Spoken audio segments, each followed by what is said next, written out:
Hello, welcome to Totally Awesome Films, and today we're going to talk about The Spy Who Loved Me, the 10th movie in the James Bond franchise and the 3rd movie in Roger Moore's resume. Many consider this one of the greatest James Bond movies ever, and even more will consider it by far Roger Moore's best James Bond movie. And it really does strike the right balance between realism and campy fun. It has cool futuristic gadgets, sexy women, exotic locales, powerful henchmen, and an evil big boss. It even has a sports car that turns into a submarine. It's funny without being silly, it's kitschy without being ridiculous, it's serious without sacrificing any of the fun. And James Bond fans generally include this among their top 5 films. And even the most die-hard Connery fans will probably have to concede that this film is worthy of a Connery Bond film. So when you talk about James Bond with the grown-ups, and they always talk about how much of a better Bond Sean Connery was, most of the adults do concede that The Spy Who Loved Me was as good as a Connery Bond. And then there'd always be some adults that say that Spy Who Loved Me was their ultimate James Bond film. So even as a kid, I was kind of aware that there was this film out there called The Spy Who Loved Me that was highly regarded among Bond fandom. And I heard that the Lotus car that was famous for being in For Your Eyes Only, in this movie actually turned into a submarine. And I was aware that Jaws, which I knew from Moonraker, was actually returning from his debut in The Spy Who Loved Me. So I finally saw The Spy Who Loved Me in 1987 while in college, and I absolutely fell in love with the movie. And I feel that the trilogy of The Spy Who Loved Me, For Your Eyes Only, and Octopussy can be compared to some of the best Sean Connery and Daniel Craig Bond films ever. Eon Productions, who made all the James Bond films since Dr. No, was a partnership between Albert Cubby Broccoli and Harry Saltzman, and they created the James Bond film franchise. In 1961, Harry Saltzman and Cubby Broccoli formed Danjaq, named after their wives Dana and Jacqueline, and this company held the license for the James Bond property. They made all the James Bond movies, from Dr. No to From Russia With Love to Goldfinger, all the way to Live and Let Die and The Man with the Golden Gun. However, half of Eon, Harry Saltzman, suddenly ran into some financial hard times. Harry Saltzman had spread himself out pretty thin, and he had invested in a lot of other businesses, including a lot of other movie studios. And this was at the core of the dynamic duo's problems, and the tensions began to show as early as Diamonds Are Forever. At the core of their troubles was their differing attitudes toward the James Bond franchise. Cubby Broccoli was all in on Eon and the James Bond property and devoted everything he had to the success of the James Bond franchise. He knew James Bond was a gold mine. Meanwhile, Harry Saltzman saw Eon as a small part of his larger entertainment empire.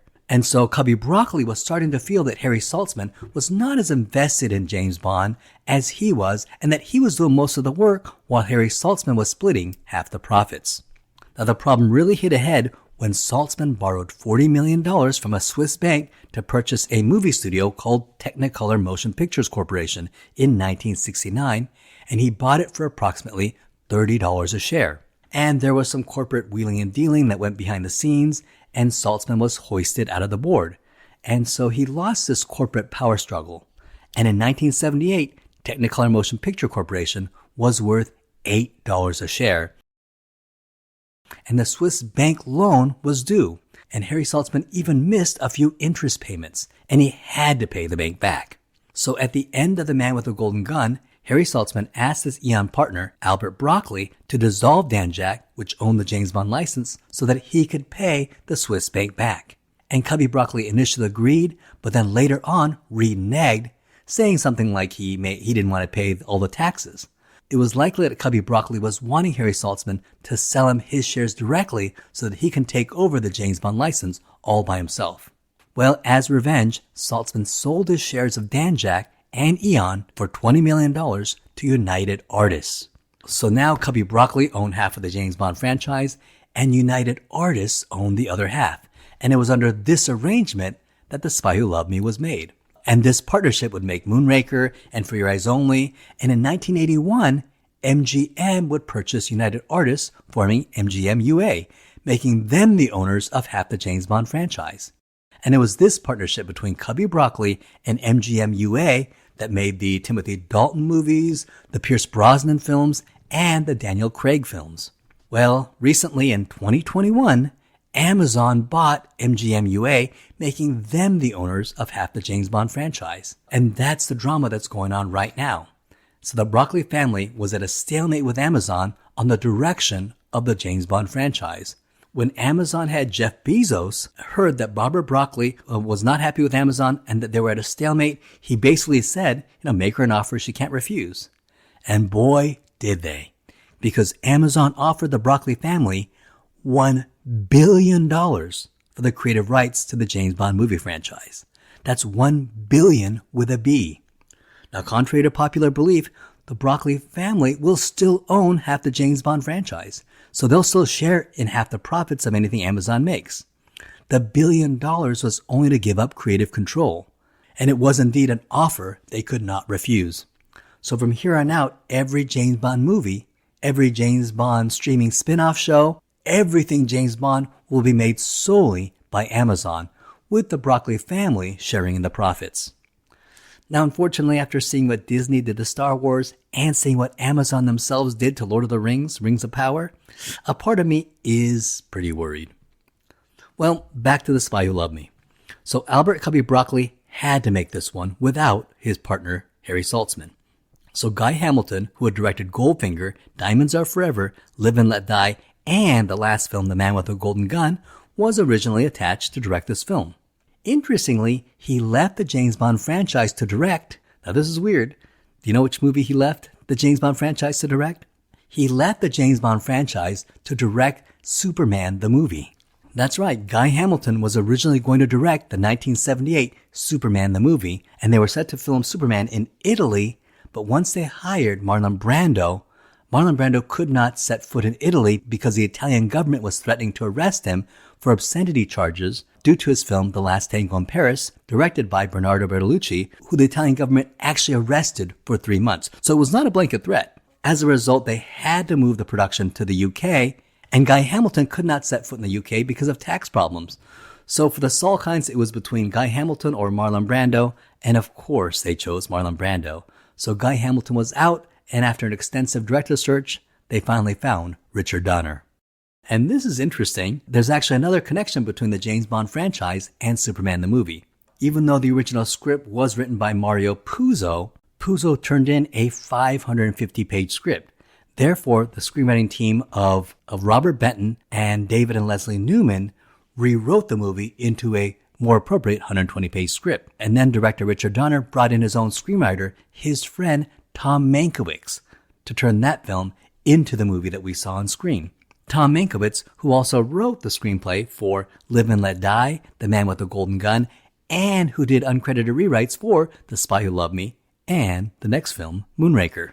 So there's a weird Superman and James Bond connection. And another weird Superman and James Bond connection was that Superman was filmed on the James Bond set at Pinewood Studios.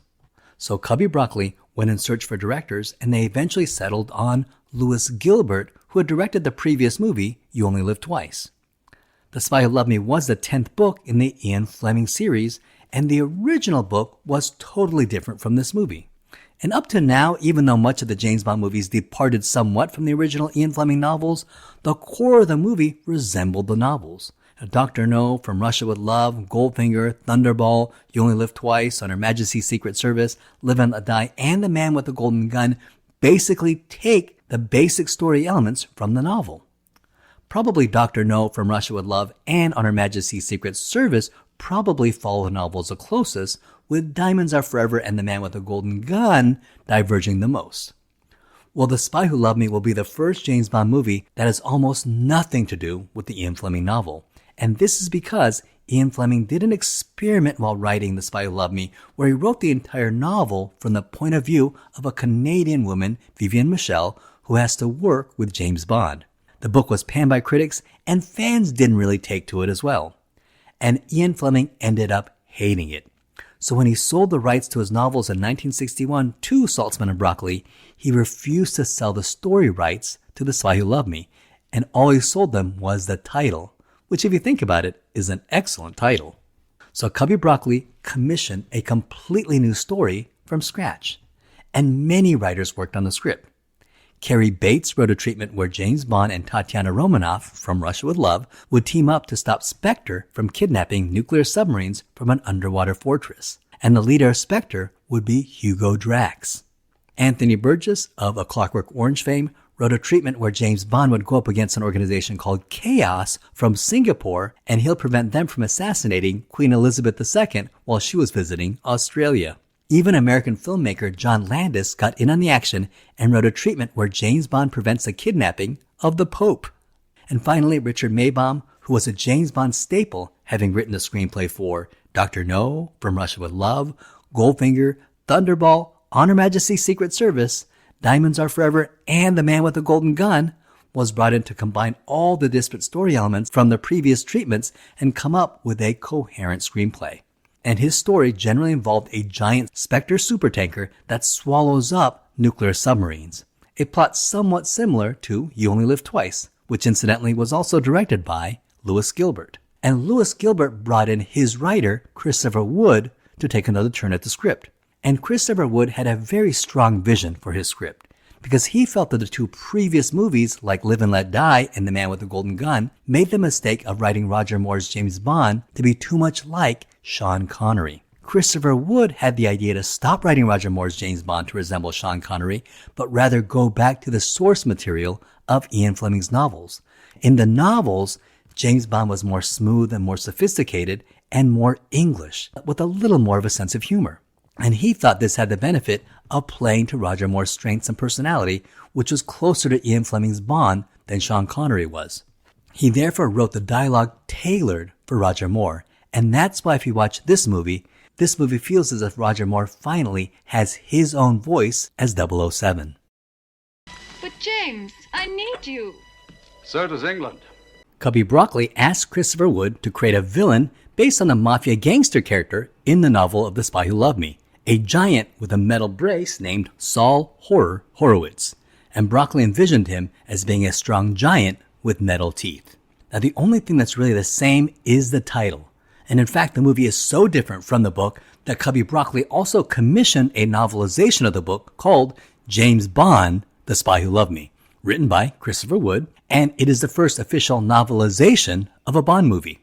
Christopher Wood would also write the novelization to the next movie, Moonraker, which would also diverge dramatically from Ian Fleming's novel. Now, if you think about it, in many ways, this is kind of a remake of You Only Live Twice, and that movie was also somewhat of a remake of Dr. No. Think of Blofeld's lair in You Only Live Twice and that hollowed-out volcano, and how similar it is to Stromberg's Atlantis. And it should be noted that at this point in production, the main villain of this movie was still Blofeld. In both films, James Bond breaks into this megalomaniac's lair, which is a fortified hideout, and the stronghold is fortified with the villain's own army. And the two strongholds, both designed by Ken Adam, even each had a working monorail system. So if you think about it, The Spy Who Loved Me very much repeats the pattern established by Dr. No and You Only Live Twice. And if you really think about it, the next film, also directed by Lewis Gilbert, is Moonraker, which will also repeat that pattern again.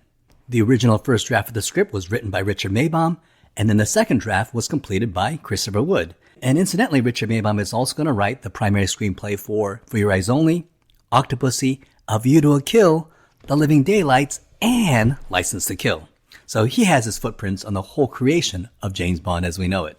Well, just as filming was about to commence, enter Kevin McClory. Remember him? If you haven't checked out my video on Thunderball, please check out that video for the entire story. But to make a long story short, back before the days of Eon, and Albert Broccoli and Harry Saltzman, Ian Fleming actually met with producer Kevin McClory and his screenwriter Jack Whittingham to try to get a James Bond movie made. And they came up with a story about a villain named Blofeld who ran a huge criminal organization called Spectre, who had stolen 2 nuclear bombs and was planning on blackmailing the world. And they called it Longitude 78 West. Well, that partnership fell through, and then Ian Fleming published the story, renamed it Thunderball, but he didn't give credit to Kevin McClory nor James Whittingham.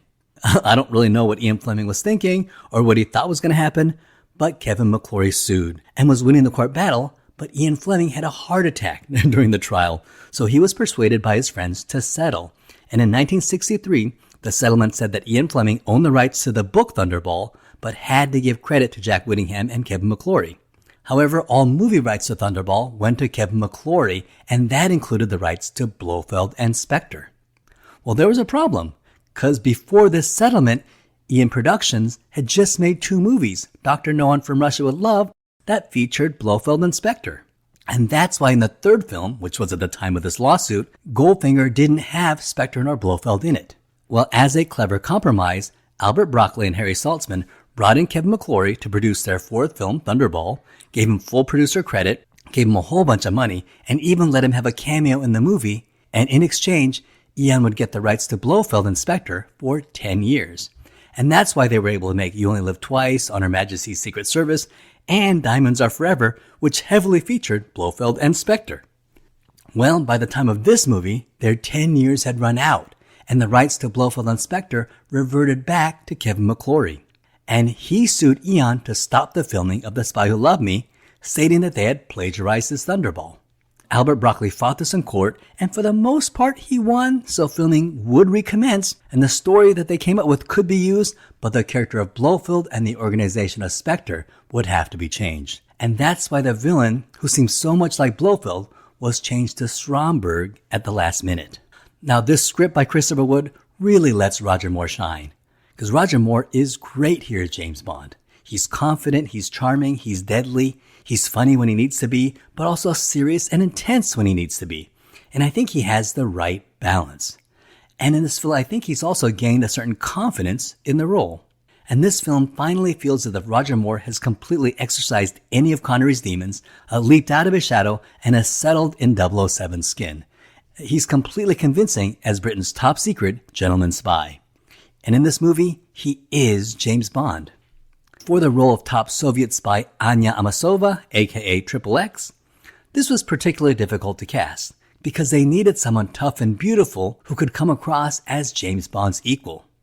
And for the role of Anya Amasova, they originally wanted to cast Lois Childs. She'll go on to play Dr. Holly Goodhead in the next film, Moonraker.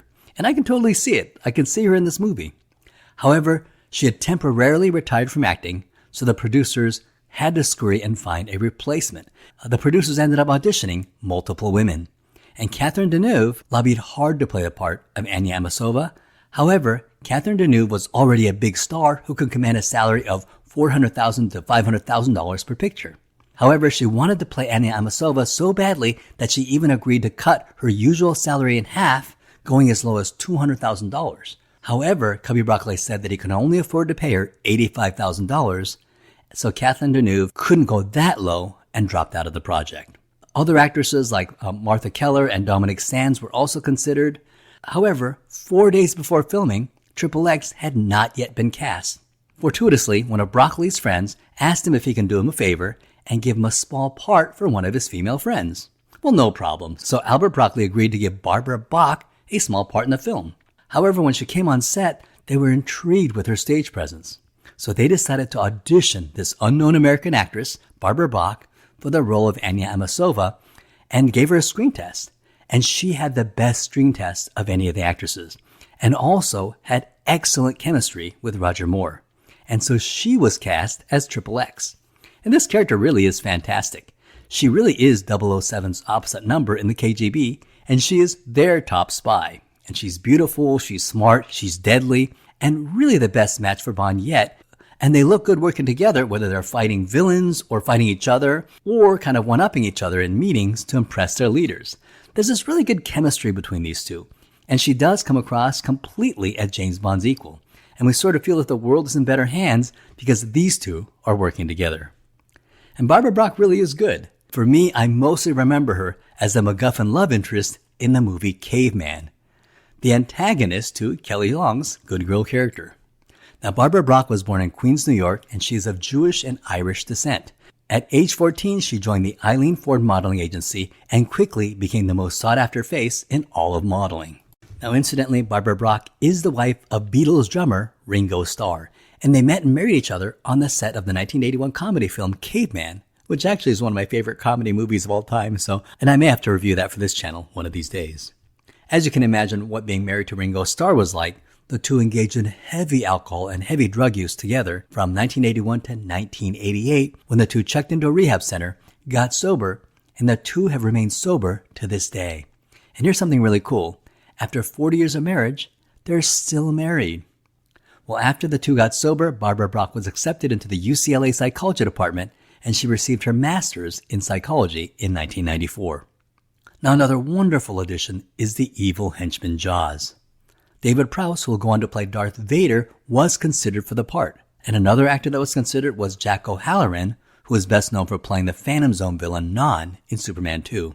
However, Cubby Broccoli was watching the TV show The Barbary Coast and spotted Richard Kiel and cast him in the role of Jaws.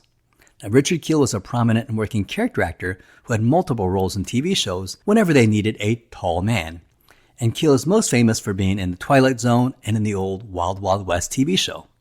And Richard Kiel had been in hundreds of movies and TV shows, and film-wise was probably most prominent in 1974, The Longest Yard with Burt Reynolds. But his role here as Jaws will propel him to celebrity status, to the point they even had to bring him back as a good guy in the next film. And to the younger generation, he is probably best known as Happy Gilmore's boss in Happy Gilmore, the one that gets the nail in his head. Now here's something interesting. Richard Kiel was originally cast as the 1978 Incredible Hulk, and they even filmed 2 days worth of television, but after filming 2 days, it was determined that Richard Kiel was not muscular or bulky enough, and he was replaced at the last minute by Lou Ferrigno.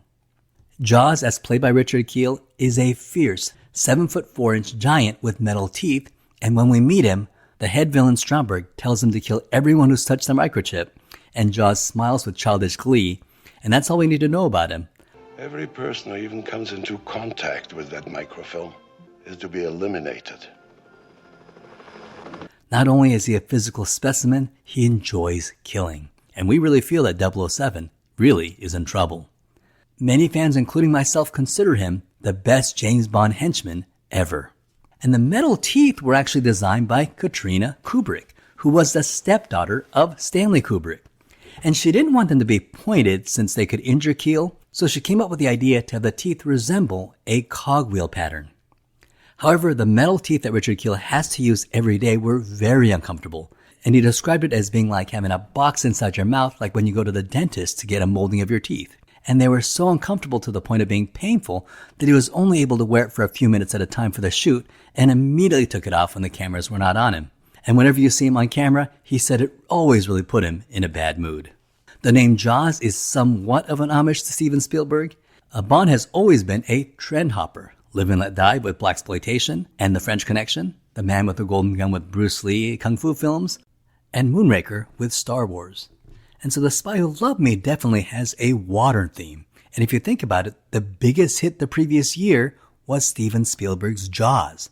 And now remember, Steven Spielberg was one of the directors they were considering for Man with the Golden Gun. And he actually approached Cubby Broccoli twice and asked if he could direct. Now at that time, he was judged not to have enough experience and was turned down both times. So he went and made Indiana Jones. And to this day, Steven Spielberg has expressed interest in one day directing a James Bond movie. And I would have loved to see Steven Spielberg direct a James Bond film, but now that seems less and less likely.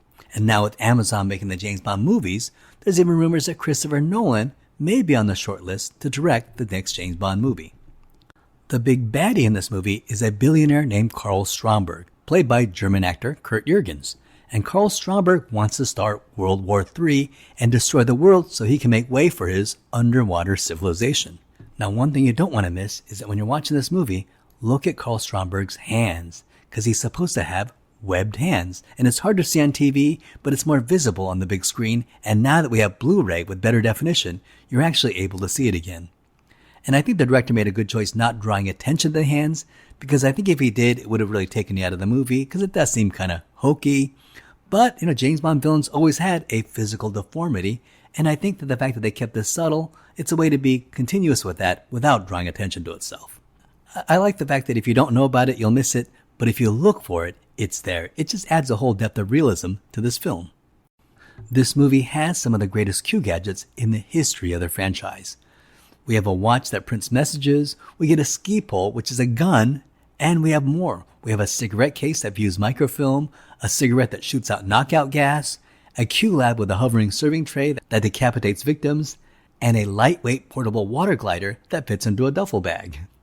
And finally, of course, my favorite Bond gadget of all is the Lotus Esprit that turns into a submarine. And for fans who grew up with Roger Moore, Bond does not drive an Aston Martin, nor a BMW, nor an AMC, but Bond drives a Lotus. And the massive amount of gadgets in this film helped create this fully realized world, and the director was able to do this without any real sense of silliness or camp. If you doubt how much better this film is over the last film, just take the example of the Lotus submarine transformation and compare it to the transformation of the AMC Matador that turns into an airplane. The flying Malador just seems like a ridiculous joke and is completely unconvincing. But in this movie, you really feel that the British government actually has a Lotus that can turn into a submarine. It is totally convincing. And the story of how Ian got to use a Lotus is actually pretty interesting. Now, apparently there was a lot of competition to see which car would get the product placement into this Bond film. A man named Don McLaughlin, who was the PR manager of the Lotus company, knew that he was up against some pretty hefty competition, but really wanted his car in the next James Bond film. Well, he knew the Lotus was not a very well-known car, so he found out where and what time the producers were having lunch, and he covered up the name of the car with tape, and he just drove the Lotus, and he nonchalantly parked it right where the Broccoli's were eating, got out of the car and walked into the building, and of course a crowd gathered around the car. He really had no business at that building, but was just pretending, and afterwards he just calmly walked back into the car and drove away nonchalantly. And of course the producers were fascinated by the car that could cause such a crowd to appear, and they eventually got in touch with the Lotus dealership and got in touch with him and inquired about the unusual looking car. And it was a very successful tactic. In fact, the product placement was so successful that after the Spy Who Loved Me movie, everybody who could afford a Lotus wanted a Lotus Esprit. And it was so popular that if you had the money to buy a Lotus Esprit, you had to go on a 3-year waiting list. That's how popular the Lotus Esprit became after it was featured in this movie. And so after an almost 3 to 4 year break, the longest break in the James Bond franchise so far, audiences got their James Bond film. And the movie starts out with a gun barrel sequence, and they had to shoot a new sequence due to the new aspect ratio. And here, Roger Moore is wearing a tuxedo, and it looks great and will define James Bond for the rest of his tenure. The movie starts with a nuclear submarine that gets kidnapped, and we cut to Moscow where we learn that the Russians have also lost a submarine as well. And we're introduced to General Gogol, who is M's opposite number in the KGB. And he is informed of the missing submarine. General Gogol is played by Walter Gotell, who incidentally played the Spectre agent Morenzi in From Russia with Love. And he's going to be a regular antagonist for the Roger Moore James Bond. And General Gogol will return in the next film Moonraker, and then again in For Your Eyes Only, and again in Octopussy, and again in A View to a Kill. In fact, he was supposed to be the KGB general in Timothy Dalton's The Living Daylights, but by then Walter Gotell was getting pretty old, so they replaced him with General Pushkin, played by John Rhys Davies. And Walter Gotell's General Gogol just had a small cameo at the end of the movie. And General Gogol sends his best agent to investigate. And you see a man and a woman making love, and we get a close-up shot of a very Bond-looking agent, and he's got that well-combed black hair, a square jaw, a handsome face, and he actually looks a lot like George Lazenby in On Her Majesty's Secret Service. And we assume that he's USSR's best agent, and then he turns around, and it's actually the woman. It's a very interesting twist, and it already makes TWF&x more interesting, and it kind of buys you into the movie.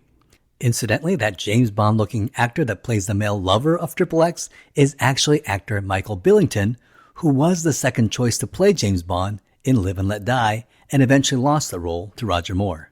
And today, Michael Billington is best remembered as Colonel Paul Foster in the 1970 show UFO. We then go to M, who also gets news that a U.S. nuclear submarine has been kidnapped, and he then sends Baum a message on his wristwatch, which turns out to be a ticker tape printer.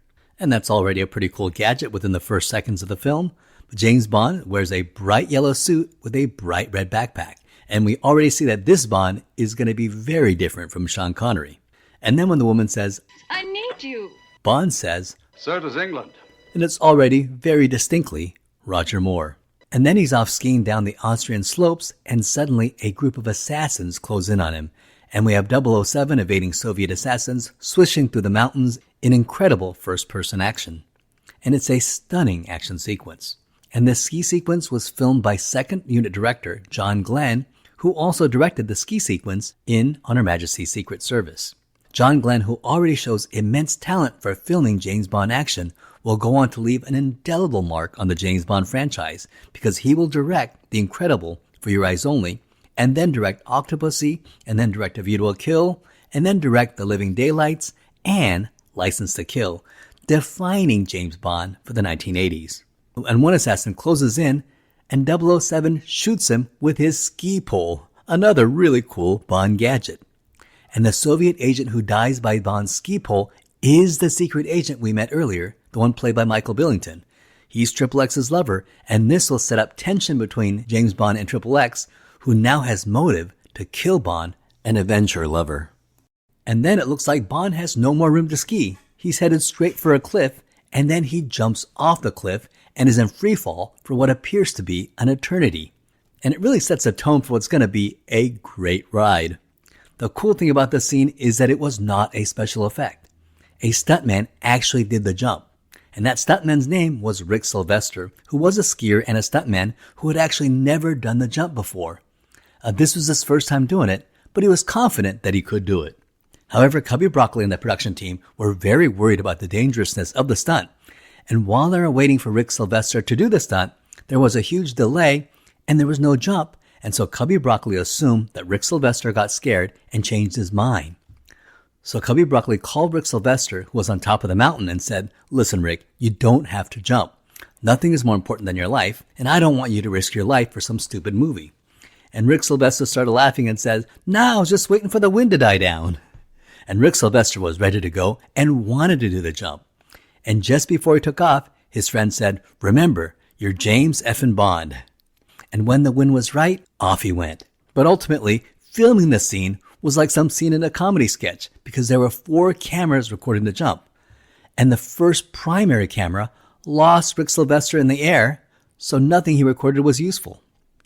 Then the second cameraman also lost Rick Sylvester in the air and recorded nothing. And Broccoli was in panic and hoped that the remaining 2 cameramen recorded something. And fortunately, they both did. But it was cameraman number 3 that captured the epic, glorious shot that was actually used in the movie. And as we can all tell, it was an amazing shot. Rick Sylvester skied down the cliff and in midair took off his skis and then dropped a free fall for what seemed about 15 seconds and then opened his parachute. And if you look carefully, you almost see one of his skis sort of clip the parachute. And that was not a special effect. That actually happened. And so Rick Sylvester almost died while filming the ski. But luckily he was able to avoid the ski and the parachute opened fine and he survived. And they actually used that cut in the movie. So the next time you see the scene, you can watch how the ski sort of almost clips the parachute, almost killing stuntman Rick Sylvester. And then when James Bond skis off a cliff and he falls and falls and falls and you think he's going to fall to his death, and right at the last moment when we think it's the end of James Bond, a parachute opens up, cue the James Bond theme music, and the parachute is in the design of the Union Jack. And now it was here to screenwriter Christopher Wood's brilliance that he had the idea to have the parachute open up to be the Union Jack. So it was just perfect. And when this movie premiered at the theaters in England, Prince Charles was present in the theater. And apparently when the Union Jack parachute opened, the theater just broke out and roared in applause and a standing ovation broke out. Cubby Broccoli and Eon and the production crew knew they had just made an absolute winner. And it was such an amazing sequence. Arguably the best credited action sequence in the entire James Bond franchise so far. And then we get the James Bond music, a number called Nobody Does It Better, written by Marvin Hamlish, performed by pop superstar Carly Simon. And the song, which is regarded as one of the best James Bond theme songs, is rare in that it doesn't have the movie's title in it. And the visual montage is also considered one of the best in the entire franchise. And an interesting bit of trivia, this is the first musical sequence to actually feature James Bond, as Roger Moore is featured prominently in the sequence. We then cut to Moscow with Anya in her Russian military uniform as General Gogol informs her that her lover has been killed on a mission. And then we go to MI6, where Bond is also in his Royal Navy uniform.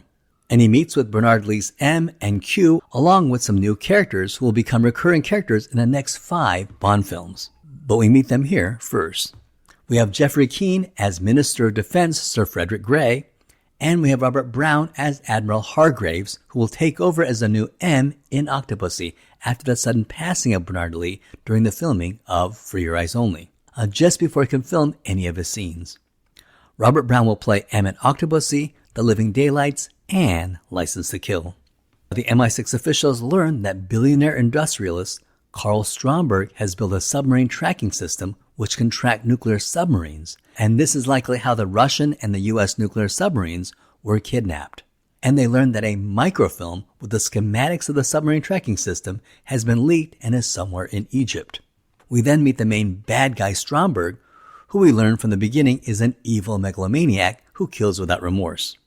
He discovers that his assistant has leaked the secret schematics to the submarine tracking system and murders a woman by feeding her to his pet sharks. And then he murders the two scientists who created the tracking system by blowing them up in a helicopter. So if you're a brilliant scientist and some billionaire asks you to build a sophisticated mechanism that can disrupt governments, I think you'll always be better off by saying no. Because Stromberg is evil. And as we know, he was really supposed to be Blofeld. Now blink if you miss it, we see that Stromberg has deformed web fingers. And Stromberg lives in an underwater base named Atlantis that rises from the ocean. And we also know that he's evil because he listens to loud classical music. And here we meet Stromberg's henchman, a giant with metal teeth named Jaws, whom he sends on a mission to retrieve the microfilm. Bond goes to Egypt to meet his contact, Sheikh Hussein, an Arab sheikh who Bond knows because the two went to school together. And he tells him that a man named Fakesh has the microfilm. And the microfilm is going to be the MacGuffin for the first half of the movie. Now Stromberg's other henchman is Sandor, who tracks down Bond and the two fight on the roof, and then we get a cold-blooded moment where Bond lets Sandor fall to his death from the roof. And Roger Moore just does this so well, where he's kind and classy, but when he needs to kill, he does it with sadistic efficiency. He has a license to kill, after all. Now, at a charity light show event at the Pyramid of Giza, Anya Amasova has already tracked down Fakesh, but so has Jaws, who stalks him at a distance. And when Fakesh tries to escape, Jaws corners him and kills him.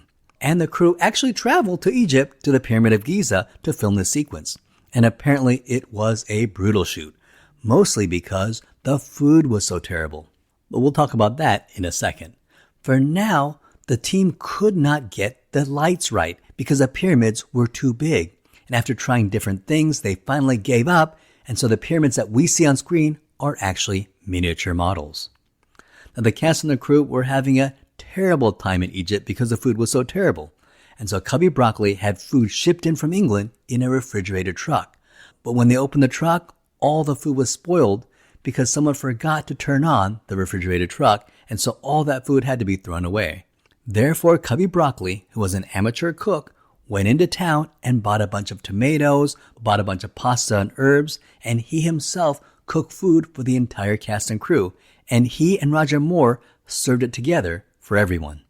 And it was a huge move that really helped the morale on set, and the goodwill lasted for the entire shoot of the movie. Now the next day, Bond runs into TWF&x, and we see that they've already done their research on each other, and the two know a lot about each other, and TWF&x even knows about his deceased wife Teresa. And I love how in the Roger Moore films, they actually acknowledge the marriage between he and Teresa, and it's the first time she's been mentioned since On Her Majesty's Secret Service. And it provides a nice link of continuity, and it argues against the idea of James Bond 007 being a mantle for different agents. And it argues for the idea that James Bond really is just one character. And I love how Roger Moore plays this scene as if he still misses his wife, and he gets kind of irritable, and it definitely triggers a nerve when TWF&x brings her up. It's going to provide some nice continuity for the entire James Bond series. The two track down the microfilm to Max Kalba, a nightclub owner who actually wants James Bond and TWF&x to bid for the microfilm. But Jaws kills him and takes the microfilm himself, and Bond and Anya sneak into Jaws' van and they face Jaws at a construction site near Giza. And this is an incredible scene, and it's so suspenseful, and it's filmed in this quirky manner that resembles a horror film. And we see Jaws play cat and mouse with our two spies. And then we see how terrifying Jaws is and how strong he is when he rips the metal off of his van like it was made out of paper.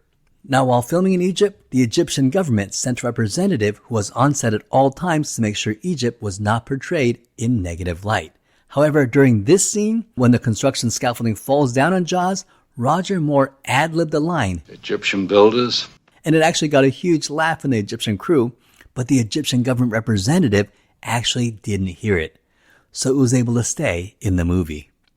Now, Bond and Anya have this great chemistry. They begin to engage in one-upsmanship with each other. Anya knocks out Bond with a cigarette filled with knockout gas, and she takes the microfilm. And Bond wakes up with nothing, and he sulks to a hidden MI6 base in Egypt. But when he heads back to MI6, General Gogol is sitting in M's seat, and he learns that MI6 and the KGB have decided to work together on this mission. So he and Anya will be partners.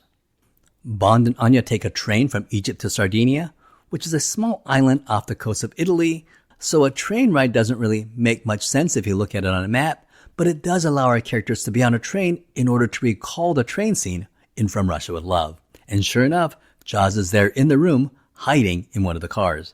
And he and 007 fight, and we really see how big Jaws is compared to James Bond. And Bond really feels like he's in danger, but Bond is able to grab a lamp and is able to electrocute Jaws' teeth, and then kicks him off the train.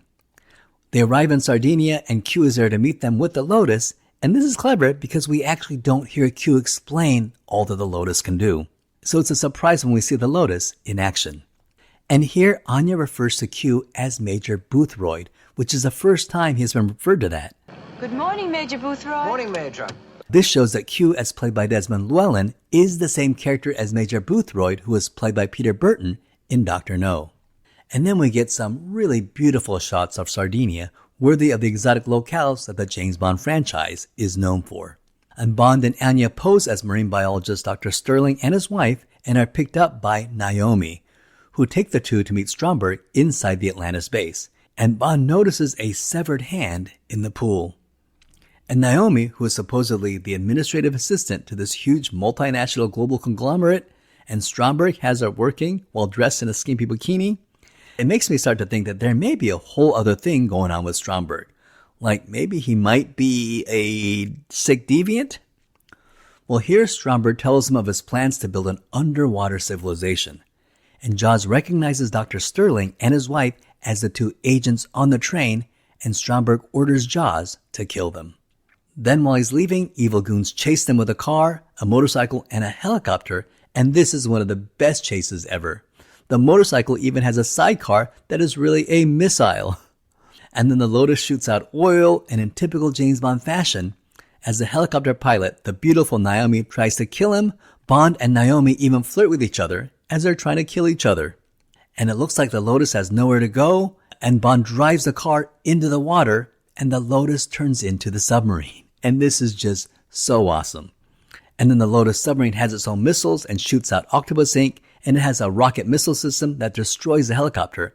And this is my single favorite car in the entire James Bond franchise. Now, this Lotus submarine sequence was accomplished using multiple miniature models and several hollowed-out models. The scene where the Lotus drives into the water was done with a miniature of the Lotus, while the production crew built 3 full-size hollowed-out Lotus shells. One hollowed-out Lotus shell was built for this 3-second sequence where the wheels turn upwards. Then a second model shell was built where the wheels are covered up. And then the third model shell was built that could have the fins coming out of it. And each of these 3 full-size model shells were built for less than 3 seconds of screen time, all to create this illusion of a car turning into a submarine. And finally, an actual fully operational submarine that could swim in the water was built out of a Lotus shell. Designed by Derby Marine engineer Alex Leem, it was a fully operational submarine nicknamed the Wet Nellie, a play on the Little Nellie helicopter from You Only Live Twice. And Wet Nellie was equipped with a submarine engine built by Miami-based Perry Oceanographic Incorporated. Then Bond drives out of the ocean with people on the beach wondering what's going on, and then he throws out a little fish from the window, and it's a funny scene, but it does sort of push the boundaries of plausibility without actually breaking it. But this next bit of trivia is for die-hard Bond fans only. The alcoholic on the beach who wonders if he's hallucinating, he is a James Bond Easter egg. He's played by Victor Turjansky, and he's a recurring character in the franchise known as the alcoholic or the man with a bottle.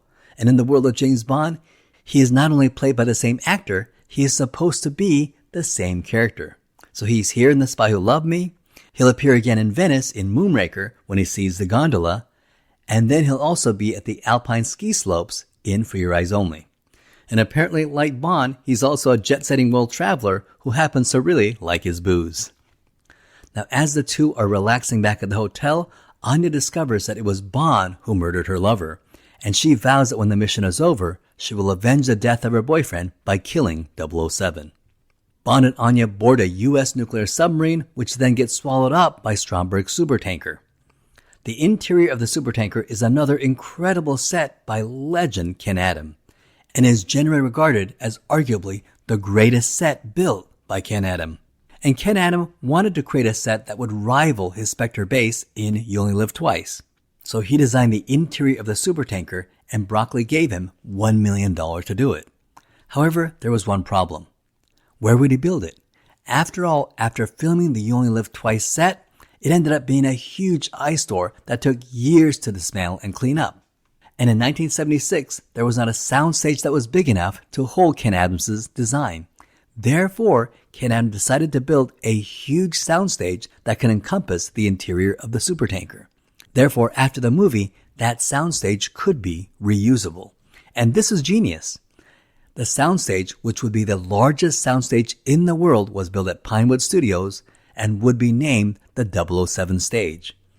And it would not only be used for every James Bond movie from here on out, it would also be borrowed for many other movies. It would be used for Superman 1, 2, and 3. It would be used as the Batcave for Tim Burton's Batman.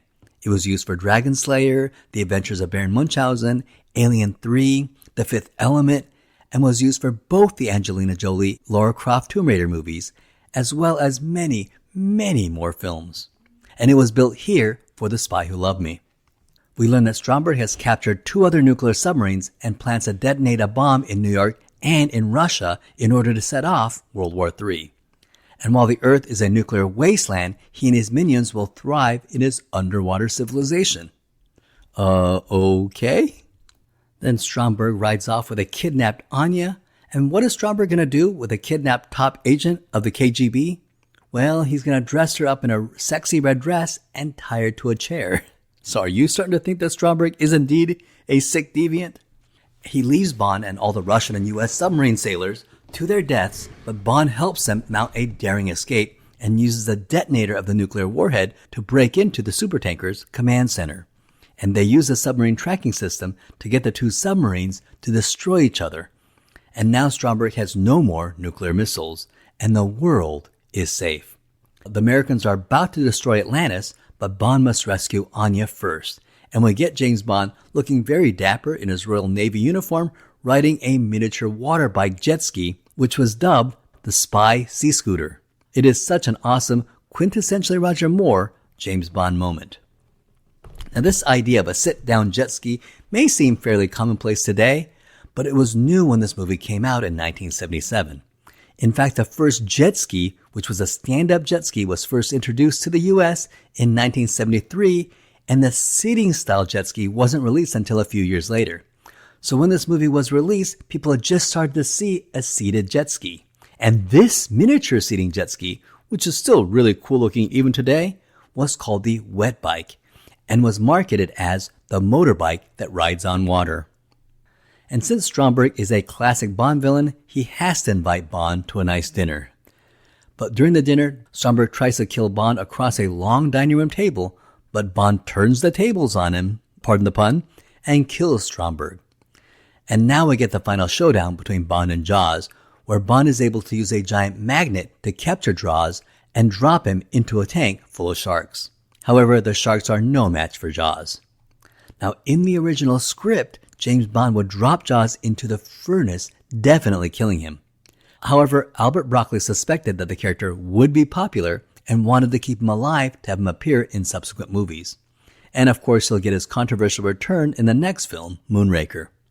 Now, at the end of the movie, when we learn that Jaws has survived and we see him swimming to safety, when this movie premiered, the audience cheered. Now, after waiting a while, the Americans decide to torpedo Atlantis and destroy the base, but Bond and Anya are caught in the destruction. Bond and Anya get inside Stromberg's escape pod, which for some reason is just a love bed stocked with champagne and decorated like the room of a love motel. This was Stromberg's personal escape pod, so I'm telling you, Stromberg was a sick deviant. They barely escape as Atlantis explodes, and the mission is over, and we think Anya will kill Bond, but she shoots the champagne bottle instead. And the movie ends with Bond and Anya caught in an embarrassing situation with their superiors, and this will become a Roger Moore Bond cliché for the next few films. Thus ends one of my favorite James Bond films ever, and just when people are wondering if the James Bond franchise had any steam left, like a phoenix rising from its ashes, this film shocked the fan base and completely revived the 007 franchise, proving that James Bond had a lot more steam left. This film had amazing gadgets, including a car that turned into a submarine. It had jaw-dropping stunts. It had beautiful exotic locales. It had an underwater lair. It had an incredible villain in Jaws. And it had a beautiful Bond girl in Anya. And it had Roger Moore at his best so far, finally comfortable in the role, creating a completely separate and distinct James Bond that was starting to hold its own against Sean Connery. Now, this film was a huge hit, made on a budget of $14 million, which was double the budget of each of the last three films. Diamonds Are Forever, Live and Let Die, and The Man with a Golden Gun were each made for a budget of $7 million. Here, with $14 million, you can absolutely see where the money went. With a $14 million budget, it made over $185 million, which was double what the last movie made. And it was the highest grossing United Artists movie to date. Critically, it was universally beloved, with many fans citing the film as nearly as good as the earlier Sean Connery films. And it would cement Roger Moore as the next true James Bond after Sean Connery, and would guarantee him to be in more James Bond films. The Spy Who Loved Me was both a financial and critical success, with many fans citing this as one of their best James Bond films to this day. And it was nominated for 3 Academy Awards for Best Art Design in Ken Adam and Peter Lamont, Best Original Score in Marvin Hamlish, and Best Song by Marvin Hamlish and Carly Simon. Cubby Broccoli cites The Spy Who Loved Me along with From Russia with Love and Goldfinger as his 3 favorite Bond films, and Roger Moore cites The Spy Who Loved Me and For Your Eyes Only as his 2 favorite Bond movies. Now here's something interesting. At the end of this movie it says James Bond will be back in For Your Eyes Only. However, that same year Star Wars came out, which launched a wave of space-themed films, and so James Bond would jump on that trend and release Moonraker as the next movie. And sure enough, in the next movie, James Bond does indeed go into space. Well, that ends my episode on The Spy Who Loved Me. Please check out my other James Bond videos like Dr. No, From Russia with Love, Goldfinger, and many, many more. Also, if you're interested, check out my videos on Star Trek and Star Wars, with more videos added weekly. That ends this video. Thank you so much for watching. I hope you had a great time.